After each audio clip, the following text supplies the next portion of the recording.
That's good. Okay, let's start. Good morning, everyone. I'd appreciate if you all settle down on your seats. Good morning. It's an important topic that we are discussing today, and I think your presence underscores the importance of the topic. U.S. and India bilateral cooperation in greening the trade and investment ties. I'm Neelima Jain. I'm a senior fellow with the India chair here at CSIS, and I'm so thrilled to moderate this session. As we gather here, the US and India are facing pressing imperatives. For the US, they recognize that their competitors are making heavy investments and dominating the global energy markets. For example, the China already owns about 80% share in the cell and module manufacturing capacity in the world.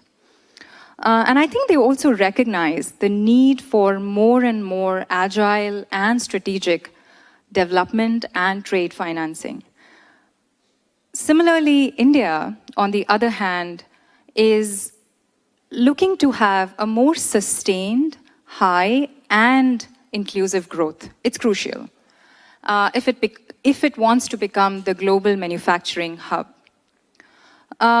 It also aspires to be the leading force for the global South, to chart out how to navigate the low emission pathway while becoming this global hub for manufacturing. And I think it's not surprising that the climate and the trade agendas for the two countries have been converging. And we don't have to look any further than the US International Development Finance Company, which has been making some notable geostrategic investments in clean energy, and including the financing of First Solar's manufacturing capacity for about $500 million in India, and also about $425 million financing for Tata Solar cell and module manufacturing in the state of Tamil Nadu in India. How can this convergence be sustained, replicated? And how can US continue to be the leading partner in supporting India in its clean energy targets? We want to unpack this and more in this panel, and we have a very fantastic crew to support us and to explore these questions. Jake Levine, Chief Climate Officer of the DFC, who leads the agency's climate finance agenda and works closely with the government agencies to coordinate climate finance policy. Dr. Praveer Sinha, CEO and Managing Director of Tata Power, one of India's oldest and largest integrated power utility. Mark Widmer, CEO of First Solar, a leading American solar technology company. Very warm welcome to all of you. Our discussion is simple. The structure has 3 rounds of questions. Each of the panelists will get approximately 3 minutes to respond. And then the moderator discussion will be followed by question and answers with the audience. We will open the floor for 15 minutes. And then followed by, we will wrap up the session for about 10 minutes. So let's dive right in. Jake, DFC has been leading the charge in showcasing America's global energy leadership in development finance. And the 2 investments are a great example to that. Could you unpack for us this decision-making that happened on these 2 investments in DFC? And what attributes, what factors made these 2 companies attractive for investment? And especially the investment in the choice of the state of Tamil Nadu? Well, absolutely, yes, I would love to do that. First, let me start by thanking you for hosting us, and to the team at CSIS. You guys have put together a wonderful event, and it's really an honor to be here in this beautiful space and amongst such esteemed company. I also want to thank Praveer and Mark. I couldn't be sharing the stage with 2 stronger advocates, both for scaling clean energy globally, but also for diversifying, de-risking, and really creating a more secure future for our clean energy supply chains. And I think that's sort of a key piece of my response to your question, which is to say that right now, one of the key issues in both climate and in geostrategy and politics is how do we ensure that we have a secure, reliable supply chain for clean energy that can power the clean energy transition, which will be determinative of economic outcomes around the world. DFC's mission, we were only constituted about 5 years ago in a statute called the BUILD Act by the US Congress. And in that statute, we received a critical mission, which was to support the financing of private sector enterprise in low-income countries around the world for the purpose of creating economic growth and also for advancing the US strategic interests around the world. And we see this agenda converging with the climate agenda, as we see the climate agenda sort of converging on everything, really, because of the way that it is so intertwined in our economic and development goals. But I think, to get to your specific question around why First Solar, why Tata Power, these are two companies that are innovating in so many critical areas, and let me just highlight a couple about each that were important for DFC's decision making. When you look at First Solar, to begin with, we completed our First Solar transaction first. I'll start with First Solar. And that was a transaction, $500 million corporate financing, that took DFC a extremely short amount of time because of the conviction that we had to work with Mark and First Solar. They were bringing an innovative technology outside the polysilicon technology vertical into the Indian market to help feed the tremendous demand and the need for new supply to go to work against this 450 gigawatt goal. And they were doing so in a way that was completely independent of the pressures that we found ourselves to be in terms of being beholden to a single country and single set of suppliers who have, as you say, 80% of the market share of this industry. And so we thought it was a perfect place to start for DFC's journey to begin diversifying this supply chain. We also were quite excited about the prospect of supporting First Solar in other areas and building a relationship with them first in India, but thinking about its presence in Malaysia, in Vietnam, the synergies that are going on with First Solar's work in the United States under the IRA and the entire picture of how the Biden administration is supporting this overall industrial strategy. Tata Power presented a slightly different set of opportunities, but no less important, which was to say that they began thinking about how do you actually confront head-on this supply chain, this polysilicon and crystalline supply chain, and diversify.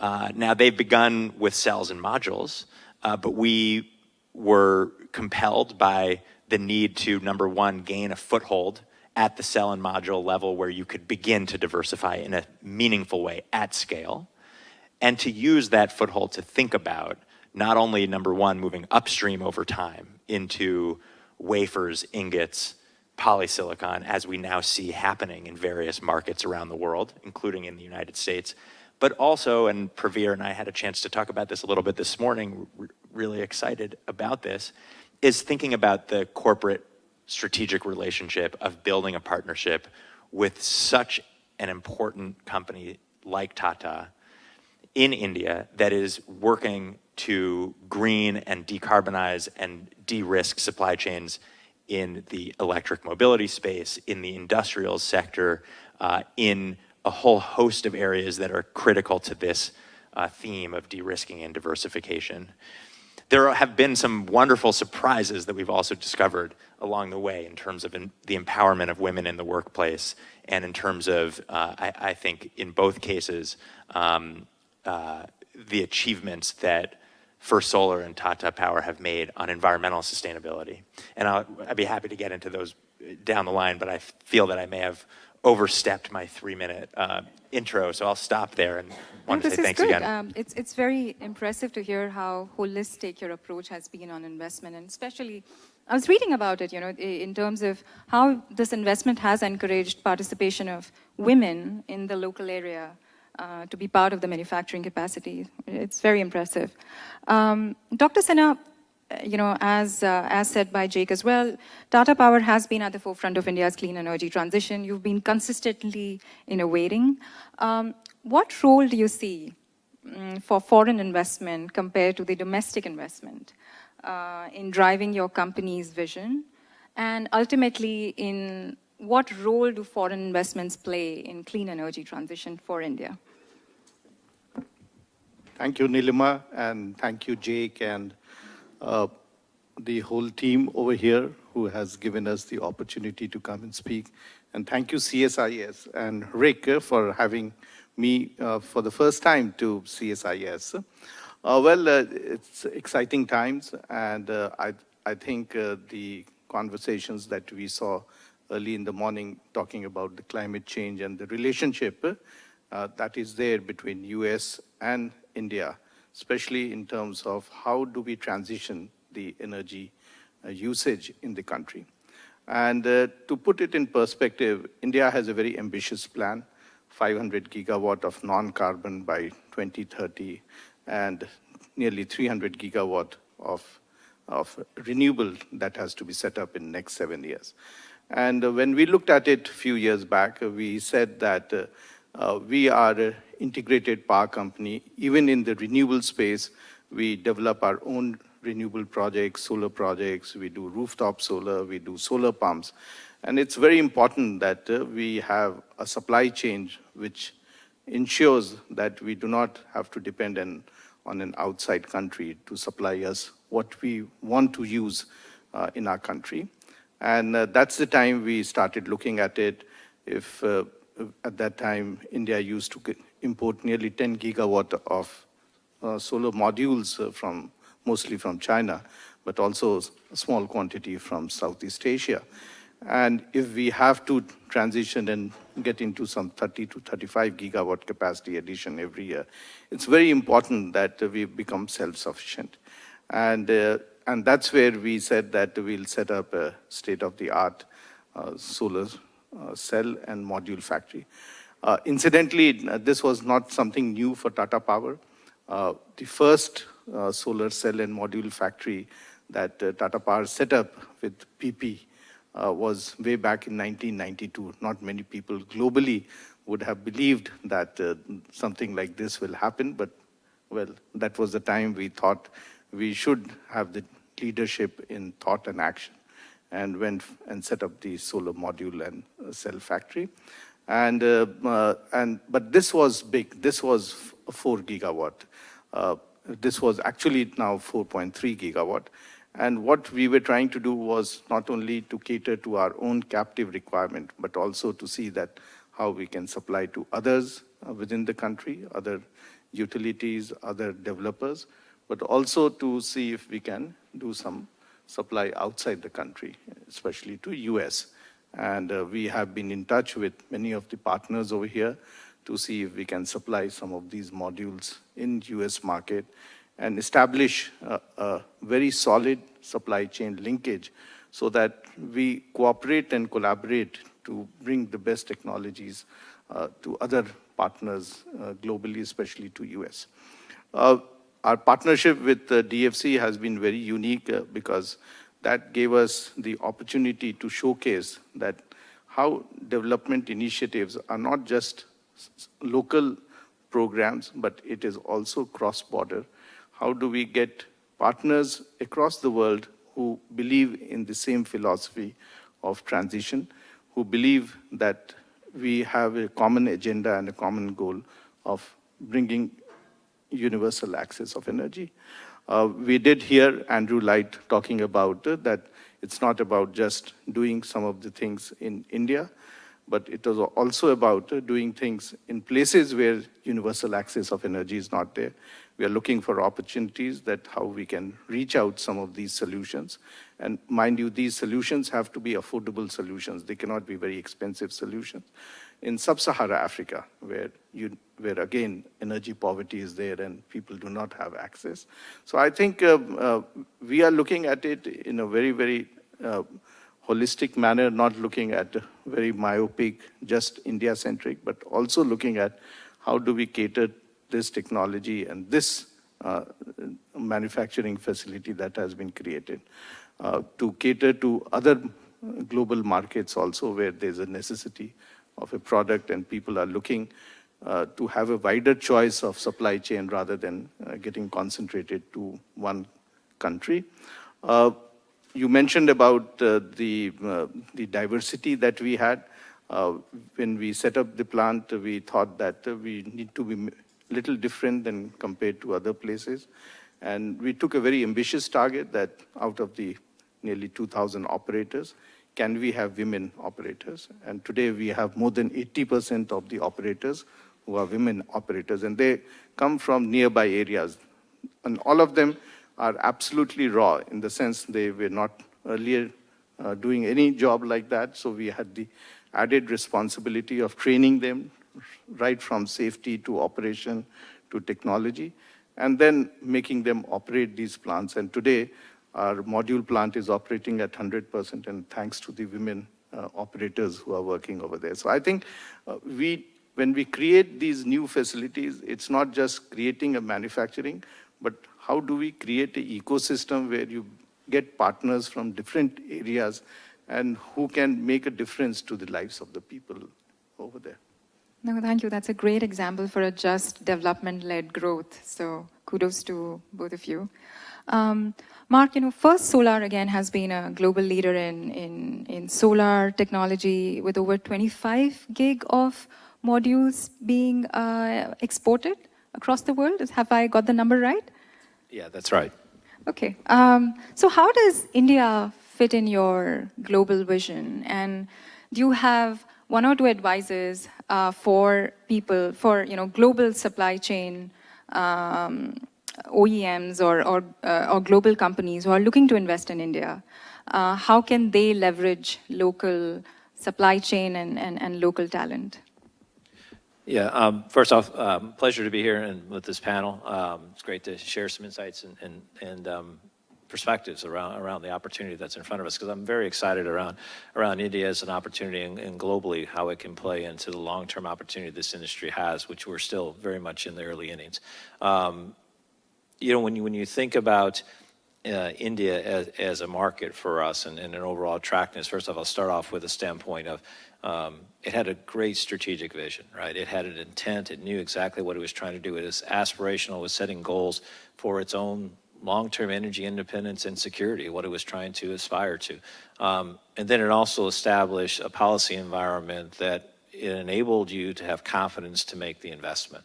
As a multinational, to go into India and to have a policy environment that had a demand initiative around it, had a focus around creating domestic capability in a supply chain, had a opportunity to say, let's just create a level playing field that all can compete on their own merits.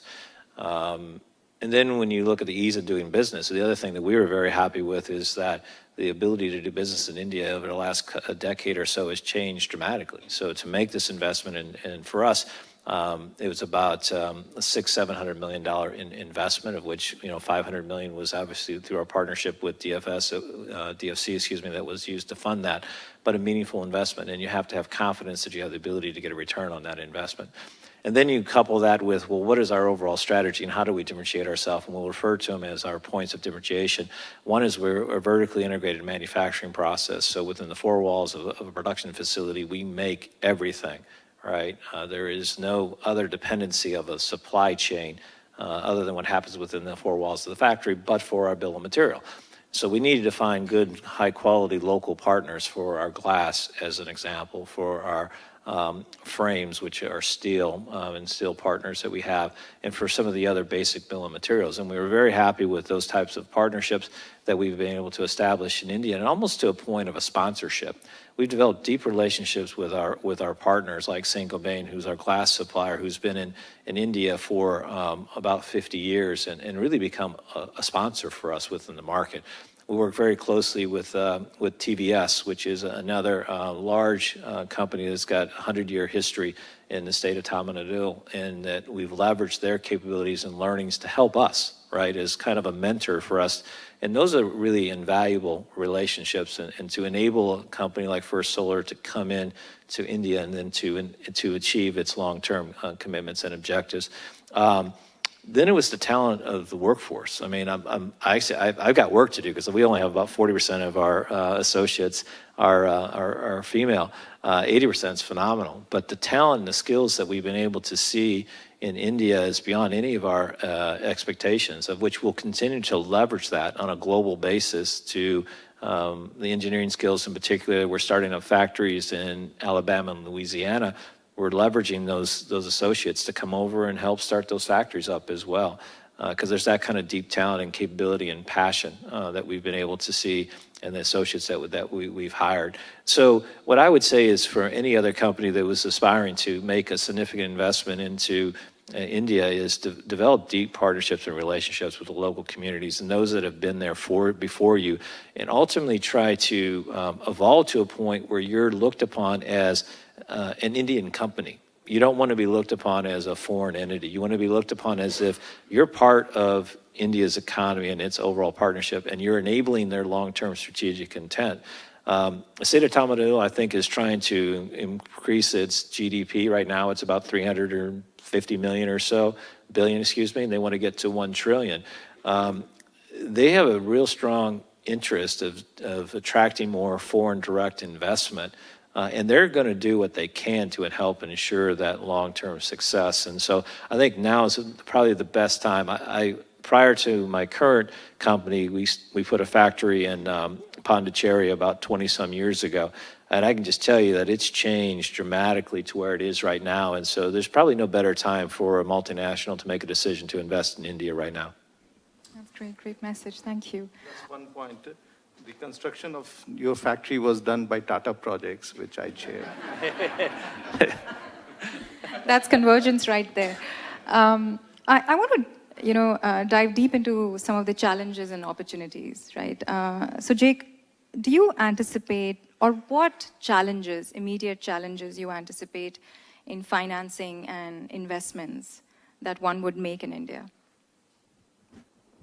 Well, I think that there are. I actually think, generally speaking, it is a hugely dynamic and rich market with a tremendous number of opportunities. And when I look across the board at all of the markets in which DFC is working, I don't think of India as a market that is chock full of challenge, because there are so many great opportunities. But with that said, let me highlight what I think are two challenges that we do encounter generally, and including in India. One is a policy challenge, and one is a financing challenge. On the policy side, notwithstanding the fact that even in these transactions, we are primarily motivated by and doing the work of diversification of a supply chain, we still encounter an enormous amount of nexus with suppliers, with value chains, with companies that present policy challenges from the perspective that they are dominated by single source, potentially companies that have human rights concerns in the second, third, and upstream tiers of a supply chain. And so even when you think about producing solar cells and modules, you worry about, well, where are the ingots and the wafers coming from? Where is the polysilicon coming from? Where is the machinery that's producing the product coming from? And that's a challenge that is a long-term game. And I think, Mark put it well, even though First Solar is somewhat insulated from this particular challenge, we are in like the first or second inning here, to use a U.S. baseball analogy. I'm not sure what the cricket corollary would be, but maybe Praveer can help us with that. But it's early days. And so I think one thing that I always try to reiterate to my colleagues who are worried about these types of challenges is that this is going to take time. The dominance that we see coming from China in not just in solar, by the way, but in every single clean energy vertical, including in the critical minerals processing that is so key to the inputs of so many of these products, from batteries to wind turbines to electrolyzers and on and on. That is the result of decades of clear industrial policy, of the kind of manipulation of markets and unfair trade practices, unfair labor practices that have made it possible to get to 80%, 95% in some cases of the parts of these value chains. And so in order for us to have a realistic view of how to unwind that and start diversifying in a meaningful way, of building this US-India bilateral relationship with that as a key pillar that will inform both of our industrial and trade policies, we also have to be realistic that this is going to take some time. Now, I think one thing that's been encouraging, you look at DFC's investments, $500 million for First Solar 425 with Tata Power, that's almost $1 billion that will have an outcome of almost, let's see, 7.5 gigawatts of module production in the solar sector. 7.5 gigawatts is nothing to sneeze at. I mean, that represents, in many cases, the national output of major economies. And so it will take time, and it's doable. So that's one challenge. The second challenge from the financing perspective is that when you think about what these projects require in terms of CapEx and in some cases operating costs or corporate financing needs, there is a real cost of capital challenge that we face, and that is also wrapped up in a challenge of providing financing in a local currency. And while the Indian market is deep in terms of its commercial banks, it's not deep enough to finance on its own the 500 gigawatts of deployment that it has set as its target. And so we need to find a way for foreign investment, for institutional investors from outside of India to come in at scale in a competitive way. And to do that with a foreign currency hedging requirement is hard. It's something that we're working on now to be able to try to provide financing in rupees. But it's going to cost money. It's going to require some degree of subsidy from somewhere. And that's a challenge that we will be working on, I think, for some time from a financing perspective. Interesting. Dr. Sinha, how are policies such as the Inflation Reduction Act being viewed by the Indian industry? Do they see that as an opportunity to invest in the US? Or do you think it's a challenge for them that may affect their competitiveness? I think when we look at the Inflation Reduction Act or the PLI, we look at it from more, not from competition, but from collaboration perspective. And I think what is important is to understand that how do you make a cohort of investors or developers who work together to learn from each other. To start with, I think we'll work with Mark that what are the best practices that they are doing, whether it is in terms of safety, in terms of environment-related issues, or it is in terms of the operational capability and training programs that they have and what we have and how we can learn from each other. The supply chains that Mark mentioned, I think that's another area. Can we have common supply chains? Can we get economies of scale? Because when we are talking about 7.5 to 8 gigawatt of manufacturing, if you provide to the ancillary units that sort of capability, you can develop n number of, and these are small and medium manufacturing plants that can come up. And so it has a cascading impact. Similarly, under the IRA, there are a large number of factories which are coming up over here. And this is not only in the space of solar modules and cells, but it is also in terms of various other areas in clean energy, especially we talked about the batteries and how do we make storage very important part of it. And the type of work that is happening, especially in the storage space, will make the infirm power firm. And that's what is the requirement, because whenever we discuss and the decarbonization story comes, the question that comes is how quickly you will be able to move away from the carbon-related or brown fuel to green fuel, and how do we make this firm power 24/7 and not only for certain hours of the day. So I think the Inflation Reduction Act is giving a lot of impetus to the whole ecosystem of clean energy, and that's where I think it would be very important, because when we are talking about the clean energy transition, it is not just about solar or wind or battery or demand response or demand side. It's everything is and that is where I think we are working with some of the companies in US who are part of the larger ecosystem of creating clean energy solutions in totality and not on standalone basis. The second thing I think is also the breakthrough technologies, the disruptors that will happen. While traditionally we have been going through the route of the ingots and the wafers and the cell and module, can we have some breakthrough technologies? One of the breakthrough technologies is the thin film.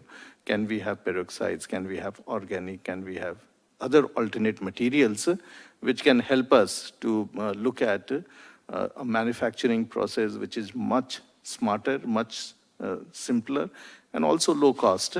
So I think there are a whole lot of accrued benefits that can come, and also the whole supply chain initiative. So I think these are little early days in terms of what sort of supply chain we can have, and we can collaborate with the US industry on that, and what sort of supply chains can happen in India. So we don't have to, everyone doesn't have to reinvent the wheel.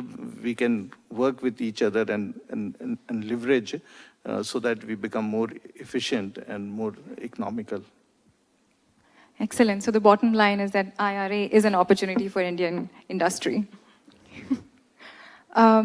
Mark, what would you, when you look at the challenges currently, if any, that exist, in your operations in India, what are the one or two policy or regulatory actions that you recommend Government of India should prioritize?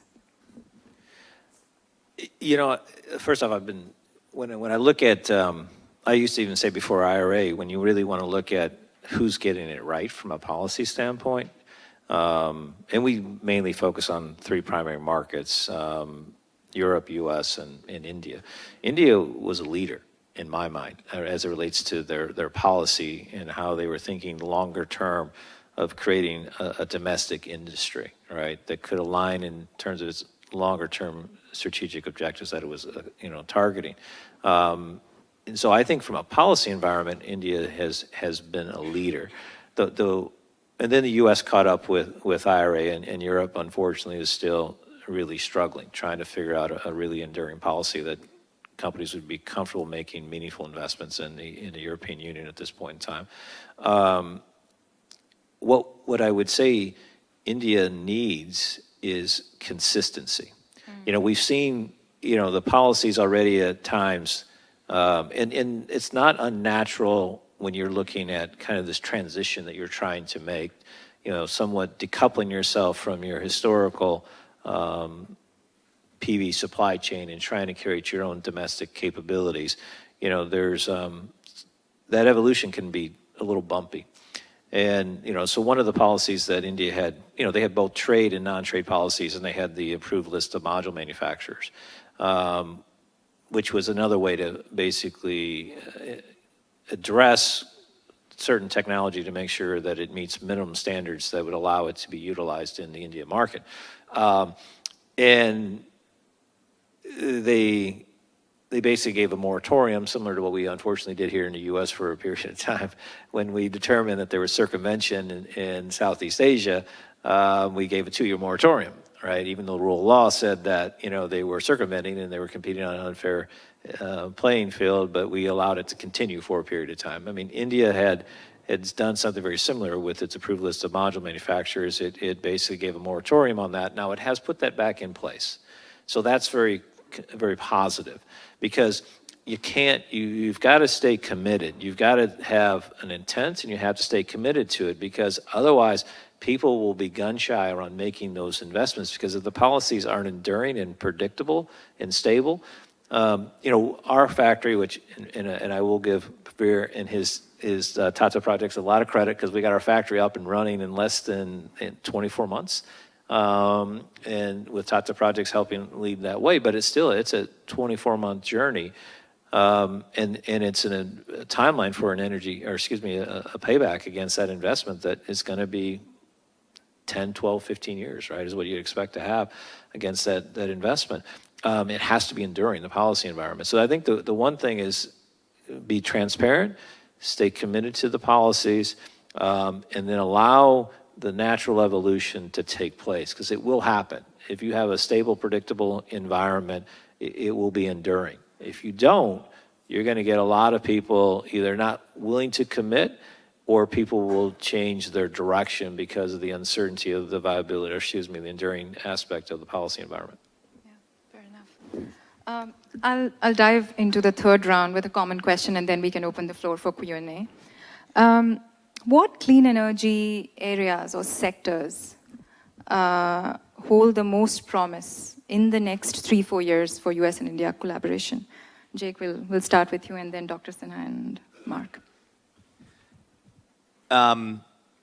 This is the possibilities of how to answer this question are limitless. So let me focus on just a couple things. One is, I think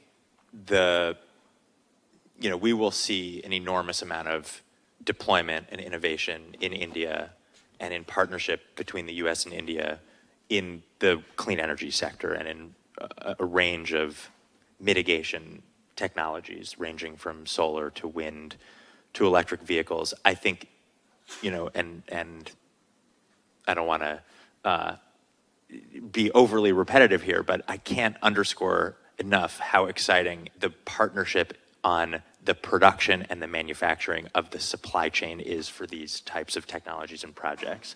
And so the focus area that we will have as we continue investing in at the project level and in certain funds that are actually doing the deployment is focusing on the clean energy supply chain and the manufacturing of products in solar, in wind, in batteries, in vehicles.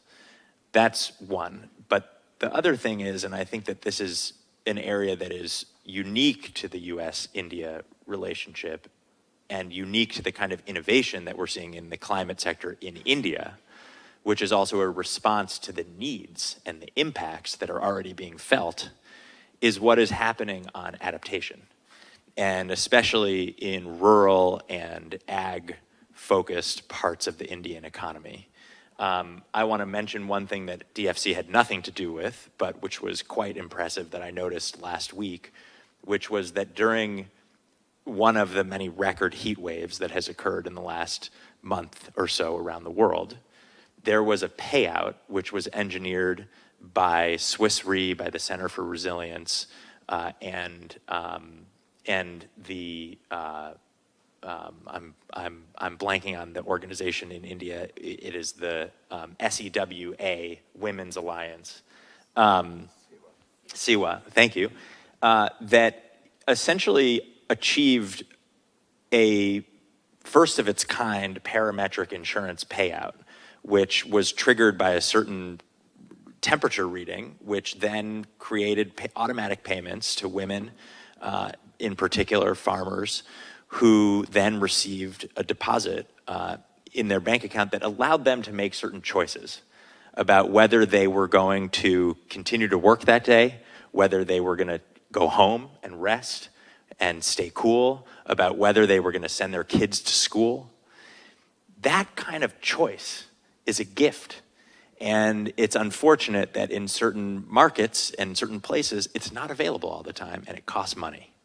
But to have institutional investors, to have civil society organizations coming together, and DFC has been a part of designing certain of these programs with some of our partners, with an organization called Insure Resilience, for example, that we've invested in, with our work through the Adaptation and Resilience Investment Collaborative and others.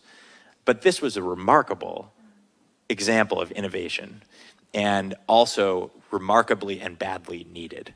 And I think that we will continue to see innovations in this vein, whether it's in terms of weather forecasting and the use of data and analytics to provide better resources to working people and to farmers who are feeling the impacts of climate change, whether it's around protection of the cold chain and reduction of post-harvest losses by using better cooling technologies and logistics platforms that can create better markets for supply and demand. That's a really exciting area of innovation. It's one that we're focused on. It's totally different than the work that we're doing with First Solar and Tata Power, but no less important. That's fascinating. Dr. Sinha? I think when we talk of power, one of the most important aspects is the reliability of power supply. And we need to work around that in terms of, while the green energy is great, how do we make it 24/7 or available when you want it? And I think to bring the reliability, the storage has to play a very important role. We talked about, of course, the storage, which can be the battery storage, and not only the lithium ion, but the various other chemistries where a lot of work is happening, and the IRA is supporting them in many of the technology space. The other storage in the Indian context is the pump storage, where we have large number of water reservoirs, we have large number of hydropower plants. How do we create the pump storage over there? We ourselves are working on nearly 2.8 gigawatt of pump storage solutions in our existing reservoirs, in our existing hydropower plants. And I think that's a very long-term solution which can be quite affordable and quite reliable. So I think that's one part. The second part is the aspect of resilience. And we did hear that in power supply, you need to have resilience. You have to have N-1. You cannot say that today is not a sunny day or a windy day and take holiday and you all can have a candlelight dinner. There is no power supply. So we need to bring resilience, and that resilience can only happen if we have a backup. And I think there was a discussion earlier in the day about nuclear power, and I think that is going to happen. It's a reality which will happen. How much of it will be between US, India? How much of it will be France, India? How much of it will be India, India? Whereby there are some technologies which have been used over there, but it will happen in a big way, and I've been associated with it, and I can tell you that you will see some big announcements in next 6 to 12 months on that. The third is the security of supply, and that's where we came into the picture, whereby both Mark and we have set of plans, and Jake has supported it by financing. And this is the beginning of possibly more that we need to do. We need to have security of supply, also of the raw materials, also of the various other support services that is required. And I think we need to work on that. We cannot be working in isolation where we just talk about, Mark mentioned about glass and inverters and various other aspects, the frames, everything. And how do we bring the security of supply for ensuring that we are not vulnerable to some other markets or suppliers who can at times arm twist us, and especially in critical areas which impacts the future of a country's growth. So I think these are the three big areas that we need to work on. And then we need to work on the financing and technology. So these are very, very important if we have to really become big, tangible, sustainable players in the long run.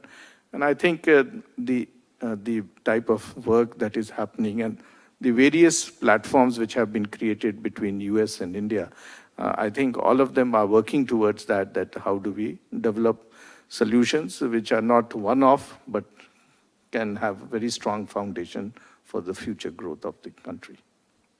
Thank you, Dr. Sinha. Mark. Yeah, so I guess I'll step back and just maybe give some excitement that I have as well as in terms of what I'm seeing in the U.S. and as well as India. The world of electrification as it moves forward is going to have a huge dependency on solar, right? It needs something that can take a photon and make it an electron to enable whatever your vision is beyond that, right? Whether it includes storage or whether it includes hydrogen or electrification for automotive reasons or for buildings or whatever it may be. It has to start with taking a photon and making an electron, at least for that component that will have a dependency on solar. And where I have been frustrated over the last 25 years that we've been a company. Now, we've been a pioneer, we've been a leader, we've been successful when others haven't, but there's been a huge void of cycles of innovation. The way this has played out over the last 25 years, there was, a strategic objective from China that was going to dominate and destroy any competitors in this industry. And largely is focused on a crystalline silicon technology that is not the semiconductor of the future. It's not going to be disruptive to get us to where we can go with this technology, right? Which should be 30+% efficiency at the module level. And because there's been, solar has been somewhat uninvestable, right? Those cycles of innovation haven't happened for over 2 decades. What we have an opportunity now is in the US and in India with the collaboration and having there's two semiconductors today that take photons into electrons. One is thin film, is what we do. The other is crystalline silicon, which is what Tata Power is focused on. And the ability to collaborate and then to integrate those two together in terms of taking two semiconductors, integrate them into each other, have them harvest each to their best abilities, the overall spectrum of the sun, combine them into one product, and then drive disruptive innovation and efficiency that creates this opportunity for electrification and then everything that can happen behind it is what excites me. Because we have not been in that situation. There have not been reliable counterparties that you could work with a level of integrity that we would want to have a complete crystalline silicon supply chain.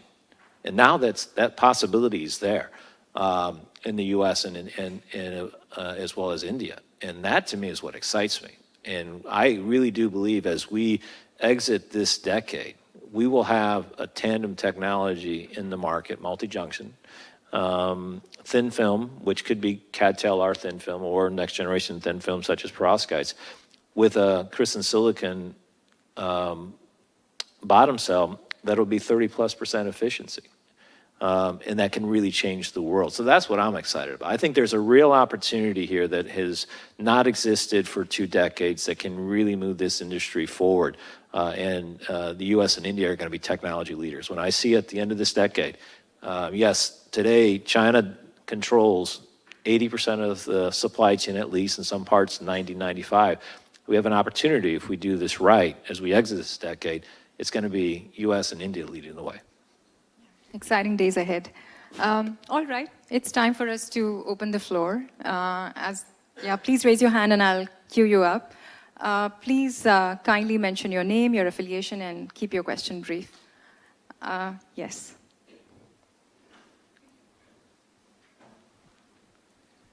Hi, again. I'm Jackson. I'm a college student from Bard, and I'm an intern for the Observer Research Foundation.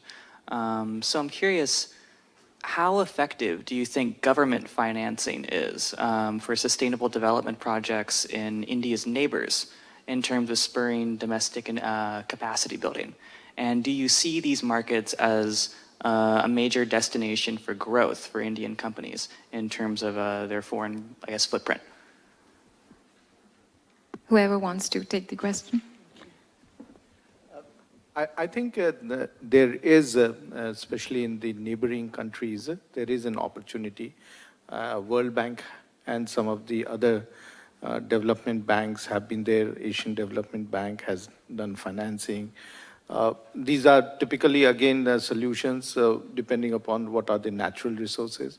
Like Nepal has a few hydro plants which are coming up and the transmission systems along with that.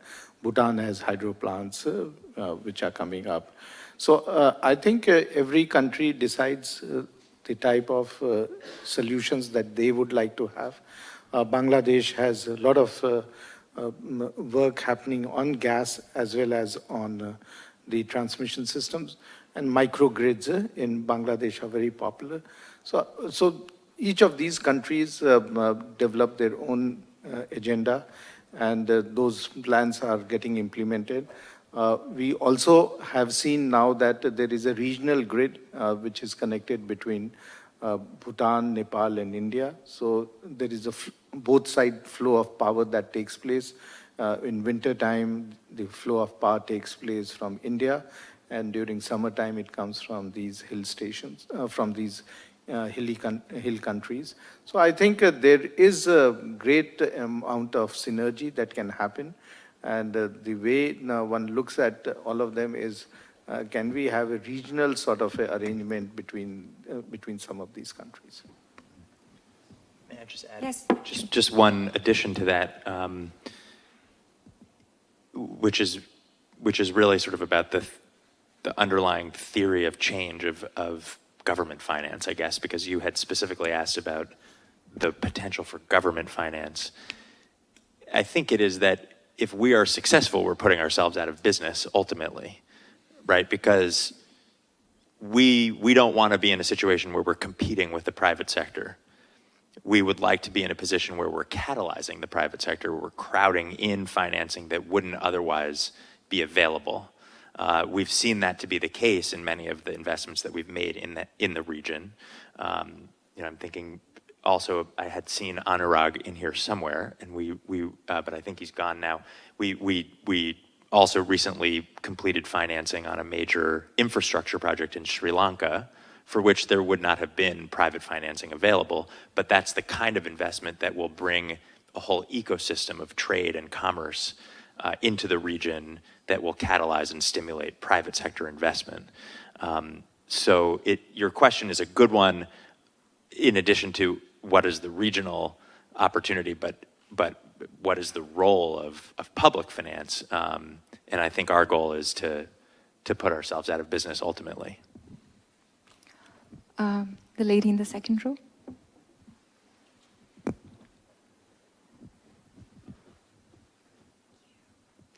Hi, Divya Gupta, and I own a global brand marketing firm. So I'm going to flip the switch a little bit and take you in the care factor.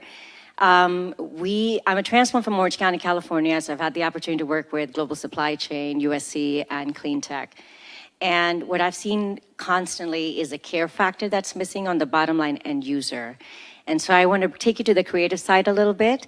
How can we generate more care factor to reach those ambitious goals of carbon footprints and everything else? Because at the end of the day, we're all working for the bottom line end user, so all of us could collectively be a part of this.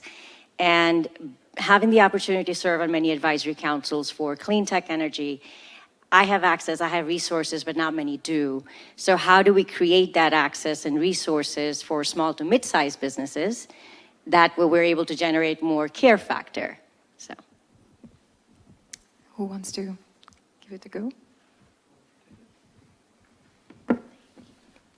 I think what typically happens is you need to create platforms, and the local industry associations and various other platforms are being created where you bring the aspect of how do you bring these small and medium industries and share with them the practices and the technology that is available.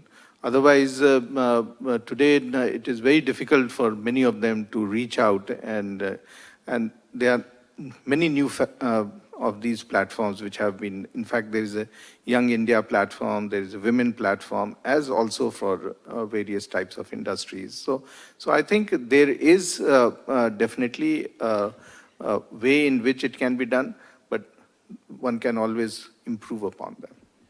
Just quickly, the only thing I'll add to it is that I actually think it's core to your culture and your company and your mission, right, in terms of what you're trying to accomplish. And, you know, the one thing that I always say, if you ever want to know anything about First Solar, is spend time reading our sustainability report. And you'll know a lot about us as a company and our culture and our vision, mission, and what we do each and every day. And you know, we've had since day one, and part of it was focused on our social license, and you know, have done value-added recycling since day one as a company. You know, we focus on our CO2 emission and footprint. We focus on our diversity, inclusion, and equity in our company. And we actually are trying to incorporate that into procurement processes as well. And we focus around our supply chain and diversity of our supply chain, and we have metrics which we work with them on, so they emulate kind of First Solar's brand and what we want them to do. And there's other companies that do that, like Microsoft and others, that do the same thing. So I think it starts with kind of your culture and your vision and mission as a company, but then you also need to try to also ingrain it into the commercial decision making, because unfortunately a lot of times decisions that are made today are just on financial returns. And we're gapping. We're not focusing on the totality of what we should be focused on to create something that truly can be enduring. You know, using the same analogy, we're very early in the journey. This thing's going to last a long time. We need to be leaders as an industry to evolve this the right way. We're almost at time, so one last question, gentlemen in the last row. Emilio Bunge, President of Development Finance International. Thank you for a very insightful conversation. I wanted to switch a little bit to industrial decarbonization, which I noticed Dr. Sinha, the Tata Power, and to Jake, look at the issue of financing. If I'm an SME in Tamil Nadu, which I agree with Mark is a very dynamic state, it costs me 15 to 18% from a commercial bank, right, to do solar rooftops, for example. So what are the opportunities, or what are you seeing from your company? And then perhaps, Jake, what opportunities for DFC to bring blended finance, right, to bring those costs down? Thank you.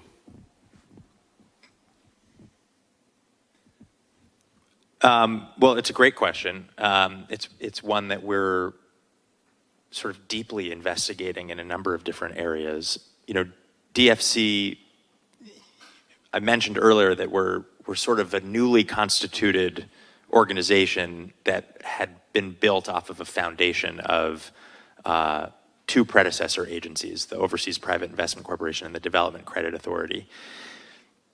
We have just completed a realignment of our entire organization with the sort of the goal of aligning around the strategic sectors that we believe will drive future development, but also equipping DFC to be more catalytic and to be innovative in certain sort of financing structures and modes that that our predecessors previously didn't engage in. One of those being blended finance. So, for example, we've opened an office that we call the Office of Catalytic Investments. Also on my team, we have a group that is called the Upstream Climate Pipeline Development Team. Both of these teams are focused on identifying early stage opportunities that really are pre-financing, which is to say that, you know, if you're going to a bank to look for financing, you've got your ducks in a row, you've got your project built out, you're ready to go, and you're seeking financing. We want to be a destination where we can also help bring together stakeholders. We can pull in other partners who can provide some of the philanthropic capital, some of the venture capital, some of the higher risk capital that we may not have, that we may have some of, but we can't solve all of these gaps. And that's really fundamentally a blended finance approach. I think in some ways we've been able to execute on this in certain transactions where we've been super early stage, where we've provided technical assistance financing to help bridge gaps in terms of paying for legal fees or for feasibility studies or technical studies, but we're really early days in terms of how we're thinking about what might be successful in this regard. I think one of the things that you hit on, which is sort of how to use blended finance to lower the cost of capital, it also raises questions about how certain sectors get financed and whether certain financing innovation has made it into certain markets. I think of, for example, the rooftop solar market in the United States, which 25 years ago was a very small market. Today is probably tens of billions of dollars a year. DFC took on a project to start thinking about how can we bring the types of models that you see people like Solar Mosaic in California, for example, doing to deploy long-term 20-year financing for homeowners in a place like Vietnam, Indonesia, or India. And fundamentally, that requires finding banking partners who can be financial intermediaries who have the appetite for long-term financing for homeowners or for small businesses that haven't previously played in this market. And it takes a long time to put that ecosystem together of the contractors, the channel partners, the lenders, the guarantors, and others. And so it's sort of the type of project that is ripe for investigation in our catalytic investment office or in our upstream office. It's different from what DFC and OPIC have historically done, but it's something that we're trying to learn about. Well, folks, as tempting as it is to summarize these incredible insights, I will leave it to the expert, Rick. But I do want to end with a dash of foresight. So I'm going to ask you, what's your half-crazy prediction for US-India clean energy collaboration, especially in the wake of forthcoming elections in the US and the elections that have just happened in India? Jake, you can go first. I'll go first. I'm just going to return to something I said earlier, which is that I think that in the conversation of diversifying and de-risking these supply chains, you so often hear the perspective that it can never be done, that we will never catch up with China, that the dominance is too great, that they're doubling down on the foundation that they've got. And my half-crazy prediction is that that's not true, and that we will diversify, and that the only partnership in the world that can make that possible is the US-Indian partnership. My half-crazy expectation is that can we have IRA support Indian industry also? So then it's fungible and you can set up a manufacturing plant and you can actually 100% supply to the US market. So it's actually can meet both the expectation, but yes, something like that would be phenomenal. Yeah, mine just, first of all, it's very similar to where Jake is, and it's that we're successful with what we're trying to accomplish here between the U.S. and India, which is decoupling us from a dependency on an adversarial nation, to say it bluntly, and be a technology leader, more importantly. And I think that's how you win, and it's how you're successful long term, is you lead with technology. And if we can collaborate, work together, and become the technology leader that I think is in front of us with the two world-class semiconductor technologies that we'll have in the U.S. and in India, the future's ours. Well, gentlemen, thank you for your generous time and for your rich insights. Let's hear it for the panelists.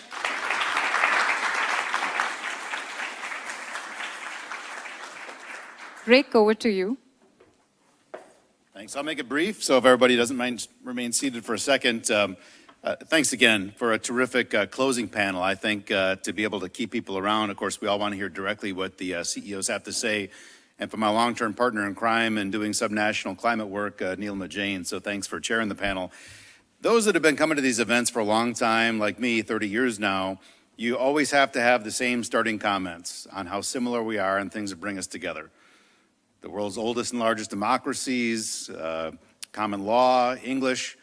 But in some of the areas we talked about today, there are critical differences that sometimes tear us apart.